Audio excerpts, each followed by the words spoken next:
Hello dear viewers, welcome back to my Hindi BL drama. अगर आपको आज की वीडियो पसंद आए तो आने वाले न्यू वीडियोस के लिए please like, subscribe and comment. तो चलिए देखते हैं। एपिसोड 10 के फर्स्ट सीन की स्टार्टिंग होती है। फर्स्ट सीन में दिखाते हैं जहां पर डे जाता है अपनी कार के पास अपने सामान को रखने, और तभी वहां वो एक लड़के से टकराता है और ये लड़का पी है। डे वहाँ पी से टकराता है। पी डे की तरफ देखता है और वहाँ से एक बिना कुछ कहे चला जाता है। डे भी यहाँ पी को देखने लगता है और फिर वो अपनी कार के पास जाता है, जहाँ कार में सामान रखने के बाद वो अपनी कार के ऊपर एक बुलेट को देखता है। डे उस बुलेट को उठाता है और उस पर लिखा होता है D&I, और वो देखकर डे यहाँ पर सोचने लगता है। फिर इसे दिखाते हैं जहाँ पर नाइट और गियर अपनी पैकिंग कर रहे होते हैं। सब यहाँ से घर जाने वाले होते हैं। तभी डे परेशान होकर ईट के पास आता है। ईट अपना सामान पैक कर रहा होता है। तभी डे पूछता है, ईट क्या तुम्हारे पास पी की कोई फ़ोटो है? वो लड़का जो हमें कॉल कर रहा था। इस पर ईट कहता है, नहीं, लेकिन उसका फेसबुक है जो मुझे पता है, उस पर उसकी फ़ोटो होगी। आगे ईट पूछता है, क्यों, क्या तुम उसे याद करना चाहते हो? इस पर डे कहता है, नहीं, ऐसी कोई बात नहीं है। तुमने ही तो कहा था कि हमें उससे दूर रहना है, तो मैं बस जानना चाहता हूँ कि आखिर वो दिखता कैसा है। इस पर ईट कहता है, हाँ, तुमने सही कहा। ना कहकर ईट पी की प्रोफाइल पिक्चर डे को दिखाता है। डे पी की पिक को देखकर डे कहता है, ये तो कोई लिटिल डॉग दिख रहा है। यहाँ पर डे पी को लिटिल डॉग कहता है और आगे कहता है, ईट से इसे तो मैं कहीं भी देखकर पहचान लूँगा। ये सुनकर ईट यहाँ पर सोचने लगता है। फिर सीन दिखाते हैं फ्लैशबैक का 3 साल पहले का, जहाँ पर पी आता है ईट के गैरेज। ईट गुस्से में कहता है पी से, जैसा कि मुझे याद है मैंने तुमसे कहा था कि तुम यहाँ कभी मत आना। इस पर पी कहता है ईट से, मैं यहाँ बस अपनी कार को चेक करवाने लाया हूँ। आगे ईट स्माइल देते हुए कहता है, मैं तुम्हारे डैड को बता दूंगा कि तुम कस्टमर की केयर नहीं करते। इस पर ईट कहता है, तो फिर तुम क्या अपनी कार में चेक करवाना चाहते हो? इस पर पी ईट को पकड़ता है और कहता है, मैं सब कुछ चेक करवाना चाहता हूँ। कहकर पी यहाँ पर ईट को देखने लगता है और तभी वहाँ गुस्से में डे आता है। डे आते ही पी का हाथ ईट के ऊपर से हटाता है और गुस्से में ईट के हाथ को पकड़ता है। इस पर ईट कहता है, डे मुझे दुख रहा है। डे गुस्से में जोर से ईट का हाथ पकड़ता है। ईट को दर्द होता है। ये देखकर पी कहता है गुस्से में डे से, डे तुम हमेशा ईट को हर्ट क्यों करते हो? इस पर डे गुस्से में कहता है ईट से, ईट क्या तुम चाहते हो कि ये हमारे बीच में बोले? ठीक है, अगर तुम ऐसा चाहते हो तो मैं यहाँ से चला जाता हूँ, फिर तुम दोनों आराम से साथ में रहना। और इतना कहकर डे गुस्से में ईट को देखने लगता है। इस पर ईट डे को देखता है और कहता है पी से, पी इट्स ओके, मैं देख लूँगा मुझे क्या करना है। और ये सुनने के बाद डे यहाँ पर ईट को धक्का देता है और डे ईट को वहाँ से लेकर चला जाता है। और वो देखकर पी यहाँ पर बहुत ही ज़्यादा गुस्सा हो जाता है।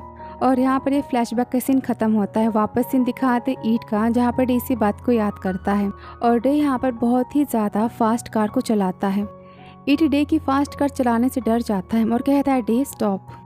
ईट चिल्लाते हुए डे की कार को रोक देता है। डे जोर से कार का ब्रेक मारता है। इस पर ईट चिल्लाते कहता है, डे से, डे क्या तुम मरना चाहते हो? तुम इतनी फास्ट कार क्यों चला रहे हो? इस पर डे कहता है, मैं तुम्हें घर जल्द से जल्द लेकर जाना चाहता हूँ। इस पर ईट गुस्से में कहता है, लेकिन क्यों, तुम्हें इतनी घर जाने की जल्दी क्या है? तुम ठीक तो हो? मैं देख रहा हूँ कि आज सुबह से ही तुम अजीब हरकतें कर रहे हो। ये सुनकर डे कहता है, आज वाटरफॉल पर मैंने जो पर्सन देखा था वो पर्सन पी था।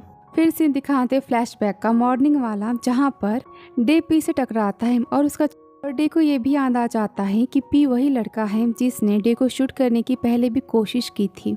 वापस सीन दिखाते हैं डे का, जहाँ पर डे पी के बारे में बात करता है और यहाँ पर सीन खत्म होता है। नेक्स्ट सीन दिखाते हैं जहाँ पर डे अपने घर आ जाता है और डे आते ही अपनी गन्स को रेडी करता है। वो अपनी गन में बुलेट डालता है। तभी वह ईट आता है। ईट कहता है, मैंने डैड को बता दिया कि तुमने पी को देखा है और उन्होंने हमें घर मिलने के लिए बुलाया है। इस पर डे कहता है, लेकिन तुमने डैड को क्यों बताया? तुम बेवजह उनको परेशान कर रहे हो। इस पर ईट कहता है डे से, डे तुम्हारी याददाश्त जा चुकी है और तुम्हें पता होना चाहिए कि बिना मेरे बताए भी मेरे डैड को सब कुछ पता चल जाएगा, और अगर उन्हें किसी और से ये बात पता चली पी के बारे में तो वो और भी ज़्यादा टेंशन में आ जाएंगे। ये ईट कहता है, डैड बस हमसे मिलना चाहते हैं, वो नहीं चाहते कि आगे कोई ड्रामा हो। इस पर डे ईट को देखने लगता है। इस पर ईट कहता है, और मैं भी नहीं चाहता। तभी वहाँ पर कियर आता है गियर कहता है हमारे घर के सामने कोई स्ट्रेंज कार है और वो कार कब से हमारे घर पर नजर रख रही है। ये सुनकर डे कहता है गियर से, गियर प्लीज तुम मुझ पर एक फेवर करना, मैं ईट को उसके डैड के पास लेके जा रहा हूँ, तो तब तक तुम मेरे भाई को प्रोटेक्ट करना, तुम नाइट का ख्याल रखना। इस पर गियर हाँ कहता है। फिर नेक्स्ट सीन दिखाते हैं जहाँ पर डे और ईट दोनों निकलते हैं ईट के डैड से मिलने के लिए। गियर उन्हें बाय करता है और तभी डे की कार का पीछा करने के लिए एक ब्लैक कार आ जाती है जो कार पी की है। गियर को पता चल जाता है कि ये कार डे और ईट का पीछा करने वाली है और वो देखकर गियर तुरंत पी की कार के सामने डस्टबिन वाले सारे बॉक्सेस गिरा देता है, जिसे देखकर पी की कार का ड्राइवर कहता है तुमने ये सब क्या किया। इस पर गियर कहता है मैं अभी इसे हटाता हूँ। इतना कहकर गियर जानबूझकर धीरे धीरे सारे बॉक्सेस को रोड पर से हटाने लगता है और गियर डे और ईट की कार को भी देखता है कि वो यहाँ से चली गई है कि नहीं। डे और ईट की कार को वहाँ से दूर जाने के बाद गियर सारे बॉक्सेस को वापस अपनी जगह पर रखता है और कार वाले को कहता है अब आप यहाँ से जा सकते हैं और पी की कार वहाँ से जाती है और गियर यहाँ पर गुस्से में बॉक्सेस को फेंकने लगता है और उस कार को जाते हुए देखता है। फिर नेक्स्ट सीन दिखाते हैं जहाँ पर डे और ईट दोनों पहुँच जाते हैं ईट के डैड के शोरूम, जहाँ पर पी के डैड मिस्टर सपोर्ट होते हैं। ईट उन्हें हेलो करता है और डे भी। पी के डैड काफ़ी ज़्यादा टेंस होते हैं और फिर वो 3 साल पहले की पी के बात को याद करते हैं। सीन दिखाते फ्लैशबैक का 3 साल के पहले का, जहाँ पर पी के हाथ में गन होती है और पी के डैड पी को बहुत ही समझाते हैं, वो उसके हाथ से गन लेते हैं और फिर वो ज़ोर से पी के गाल पर एक थप्पड़ मारते हैं और गुस्से में कहते हैं तुमने लाइन को क्रॉस कर दिया है। इस पर पी गुस्से में कहता है मैं डे से नफरत करता हूँ, मैं इसे बहुत ही ज़्यादा नफरत करता हूँ। इस पर पी के डैड कहते हैं और मैं वो जो हूँ जो तुम्हारे सारे गलत काम करने के बाद उन्हें संभालता हूँ। इस पर पी गुस्से में कहता है डैड आपने कभी मुझसे प्यार ही नहीं किया। इस पर पी के डैड कहते हैं इस दुनिया में कौन सा बाप होगा जो अपने बेटे से प्यार नहीं करता, और इतना कहकर वो यहाँ पर रोने लगते हैं और पी यहाँ अपने डैड से बहुत ही ज़्यादा गुस्सा होता है और यहाँ पर ही फ्लैशबैक का सीन खत्म होता है। वापस सीन दिखाते हैं पी के डैड का, जहाँ पर ईट कहता है पी के डैड से डे श्योर है कि उसने वाटरफॉल के पास पी को देखा, तो क्या पी थाईलैंड आ चुका है। इस पर पी के डैड कहते हैं हाँ ऐसा हो सकता है, मैं पी के क्रेडिट कार्ड पर नज़र रख रहा था लेकिन अभी वो अपना कार्ड यूज़ नहीं कर रहा, इसका मतलब वो नहीं चाहता कि मैं जान पाऊँ कि वो अभी कहाँ है, इसलिए मैं अभी कंफर्म नहीं बता सकता कि पी अभी अमेरिका है या वो थाईलैंड आ चुका है। ये सुनकर ईट गुस्से में कहता है मुझे डर है कि वो यहाँ अपना बदला लेने आया है। वो हमेशा खुद को विक्टिम समझता है, वो हमेशा यही समझता है कि उसके साथ सब कुछ गलत हुआ है, लेकिन वो पी था जिसने हमें शूट करने की कोशिश की थी। और इतना कहकर ईट यहाँ पर गुस्से में पी को बैड वर्ड बोल देता है, जिसके बाद डेव ईट को रोकता है। फिर यहाँ पर ईट सबसे सॉरी बोलता है। वो पी के डैड से कहता है आई एम सॉरी क्योंकि मैं गुस्से में था। इस पर पी के डैड कहते हैं इट्स ओके, मेरे बेटे की इस सब में गलती है। फिर वो ईट के डैड से कहते हैं मैं पी को खोजूंगा और उसे कुछ भी गलत करने से रोकूंगा, वो फिर से कोई स्टूपिड थिंग नहीं करेगा। इस पर ईट के डैड कहते हैं हाँ ये सही होगा। तभी डे कहता है प्लीज़ आप अपने बेटे को जल्दी खोज लीजिए, वो भी मेरे खोजने के पहले। और यहाँ पर डे काफ़ी गुस्सा में होता है। यह देख कर पी के डैड खड़े होते हैं और कहते हैं डे भले ही पी कितना भी बुरा हो लेकिन वो मेरा बेटा है, तुम जो भी करना चाहते हो प्लीज़ तुम रुक जाओ, इस बार सब कुछ मैं खुद संभाल लूँगा, मैं कुछ भी नहीं होने दूँगा। इस पर डे कहता है मैं भी आपसे यही उम्मीद करता हूँ। और इतना कहकर पी के डैड वहाँ से चले जाते हैं। फिर नेक्स्ट सीन दिखाते हैं जहाँ पर ईट और डे दोनों अभी भी ईट के शोरूम में ही होते हैं, जहाँ पर ईट के डैड कहते हैं ईट और डे से मेरे ख्याल से तुम दोनों को यहाँ ही रुक जाना चाहिए। इस पर डे कहता है मैं नहीं चाहता कि आप और मॉम दोनों हमारे बारे में वरी करें। इस पर ईट के डैड कहते हैं अगर तुम दोनों यहाँ नहीं रहें तब भी हमें तुम्हारी बहुत ही फिक्र होगी, तो अगर तुम दोनों यहाँ हमारे पास रहोगे तो हमें शांति मिलेगी, यहाँ पर तुम दोनों का ख्याल रखने के लिए बहुत ही लोग हैं।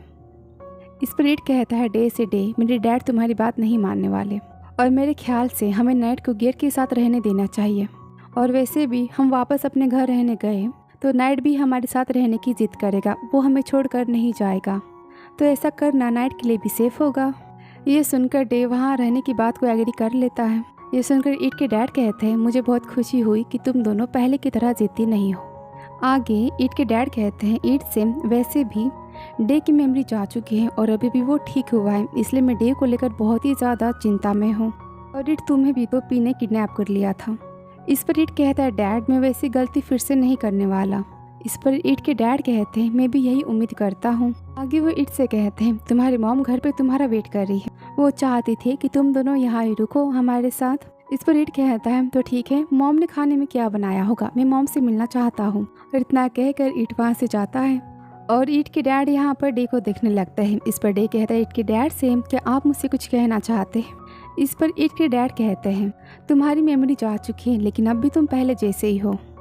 डे मैं नहीं चाहता कि तुम दोनों फिर से पी के साथ किसी भी मैटर में इन्वॉल्व हो, क्योंकि ऐसा करना तुम दोनों के लिए बहुत ही रिस्की है और मुझे डर है कि ऐसा करने से कुछ बुरा हो सकता है। डे के डैड कहते हैं मैं चाहता हूँ कि तुम पी से दूर रहो। पर डे कहता है हाँ मैं समझ गया, लेकिन ईट को बचाने के लिए और खुद को बचाने के लिए मुझे पी के बारे में सब कुछ जानना ही होगा। इस पर ईट के डैड कहते हैं लेकिन ये बहुत ही ज़्यादा रिस्की है। तुम्हें याद नहीं कि पी कैसा है और उसने क्या कुछ किया। तुम्हारा एक्सीडेंट हो गया था, उसके बाद ईट की हालत बहुत ही ज़्यादा ख़राब हो गई थी और वो अब तक ठीक से ठीक नहीं हो पाया। और अगर फिर से तुम्हें कुछ हो गया, तुम्हारे साथ कुछ गलत हो गया तो ईट क्या करेगा। इस पर डे कहता है मुझे कुछ भी नहीं होने वाला, आप मेरे बारे में चिंता मत कीजिए और मैं ईट को भी कुछ भी नहीं होने दूंगा। इसी के साथ ही वीडियो यहाँ पर ख़त्म होता है। तो मिलती हूँ आपसे नेक्स्ट पार्ट में। Thank you so much for watching dear.